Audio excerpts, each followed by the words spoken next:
Selon une source digne de foi, les responsables de Mobilly ont finalement fait le choix sur l'identité de celui qui aura la charge de composer la future direction sportive. Rien n'a filtré sur le nom du futur l'homme fort de la JSK, mais notre source assure que c'est quelqu'un qui a de l'expérience et qu'il n'est pas un intrus au club. Devant la descente aux enfers de l'équipe, la plupart des supporters n'arrêtent pas de s'interroger sur les responsables de Mobilly finiront par prendre les décisions qui s'imposent et cela pour tenter de sauver ce qui reste à sauver. Et selon nos informations, les responsables de Mobilly ont pris le temps qu'il fallait pour bien étudier la situation avant de décider d'agir. Si cela se confirme dans les jours à venir, cela ne fera que rassurer les fans qui sont convaincus plus que jamais qu'avec la direction actuelle, la JSK ne retrouvera son lustre d'antan. Elle a prouvé ses limites et c'est pour cela que le public ne cesse de demander à l'actionnaire majoritaire d'intervenir pour mettre le holà. Le rachat du club par Mobilly avait redonné espoir à la plupart des fans qui pensaient qu'avec les milliards qui seront injectés dans les caisses du club, la JSK pourrait rivaliser avec le MCA, le CRB et l'USMA. Mais ils s'étaient vite rendu compte que l'argent ne suffit pas pour bâtir une grande équipe. Ils savent qu'en plus de l'argent, il faut de la compétence et de l'expérience pour que la JSK retrouve son lustre d'antan. Installation par Mobilly.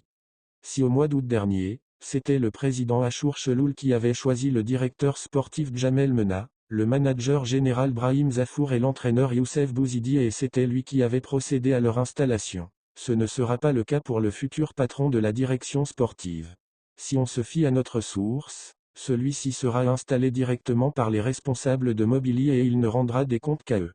Autrement dit, il aura non seulement les pleins pouvoirs pour mener à bien sa mission, mais aucune personne ne s'immiscera dans son travail ou elle tentera de recruter à sa place ou de lui imposer les joueurs.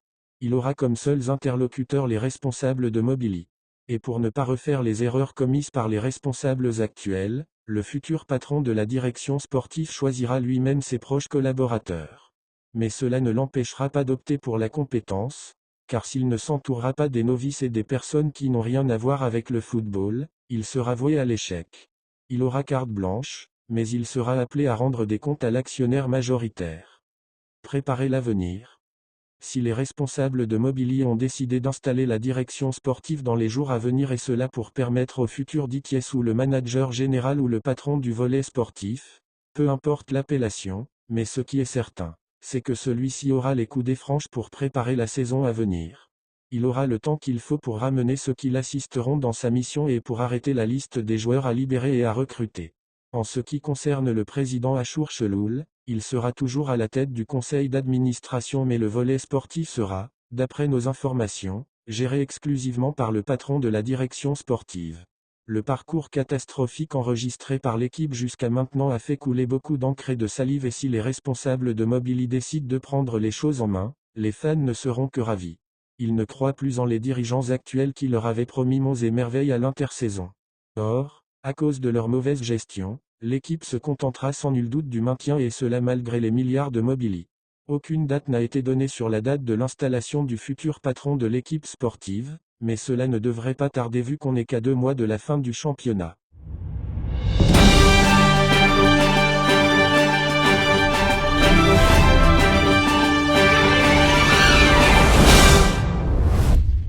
La préparation se poursuit actuellement au sein de la formation de Louis Dady en prévision de la rencontre face à l'Entente jeudi. D'ailleurs, des changements vont intervenir sur l'11 de départ, 2 au minimum. En enchaînant 2 victoires de rang en championnat face à la JSK et ensuite en Coupe d'Algérie contre Agbou, les Rouges et Blancs du Chabab ont réalisé une belle opération puisqu'ils ont fait d'une pierre 2 coups. L'équipe a réussi à mettre fin à la mauvaise série de résultats mais aussi, les joueurs ont retrouvé la confiance pour la suite du parcours et à partir de là, tout le monde ambitionne de finir la saison en trompe pour essayer de décrocher la 2e place en championnat et aller le plus loin possible en Coupe d'Algérie. D'ailleurs, on peut sentir la confiance des joueurs à l'heure d'assurer la préparation de la réception de l'Entente. De son côté, le coach se penche d'ores et déjà sur la stratégie de jeu à adopter pour la rencontre de demain et forcément, il a prévu d'apporter des réajustements puisqu'il y aura 2 changements au minimum sur l'11 de départ qui sera appelé à débuter la rencontre.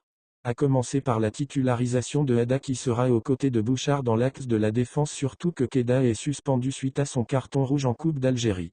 Ce dernier pourra donc retrouver du temps de jeu et montrer ce dont il est capable surtout qu'il n'a pas digéré sa mise sur le banc alors qu'il était un titulaire indiscutable et restait sur de très belles performances.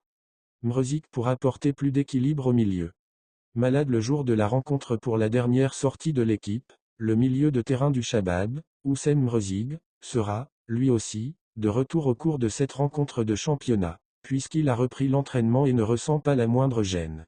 Ce retour va apporter beaucoup d'équilibre à l'équipe qui avait éprouvé des difficultés à casser le jeu adverse et à construire au cours de la rencontre de Coupe d'Algérie. D'ailleurs, on a pu comprendre le poids de Mrzik au cours de ce match et donc, son retour va faire le plus grand bien à l'équipe au cours de cette rencontre très importante. L'attaque, un sérieux casse-tête. Le coach du Chabab n'a pas encore tranché concernant cette histoire de changement vu qu'il pourra procéder à d'autres changements au cours de cette partie. En effet, comme tout le monde a pu le constater, il y a un sérieux souci au sein du compartiment offensif, étant donné que l'attaque n'offre plus aucun rendement et cela commence à poser un sérieux problème au coach qui ne trouve malheureusement pas de solution. Dans ce sens, l'entraîneur Belouizdadi entend faire tout ce qu'il faut pour essayer de remédier à cette situation et présenter un visage meilleur face à l'ES. Maintenant, le coach va essayer de continuer à travailler comme il se doit et essayer de faire tout ce qu'il faut pour que les choses se passent au mieux et que son équipe puisse aller chercher les 3 points de la victoire pour se replacer et batailler, comme il se doit pour la 2e place.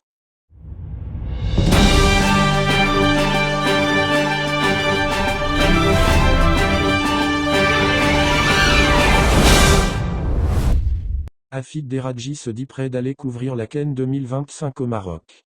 Il affirme qu'il n'a aucun problème avec le pays voisin et son peuple. D'une manière directe ou indirecte, Hafid Deradji s'en est pris au Maroc à plusieurs reprises.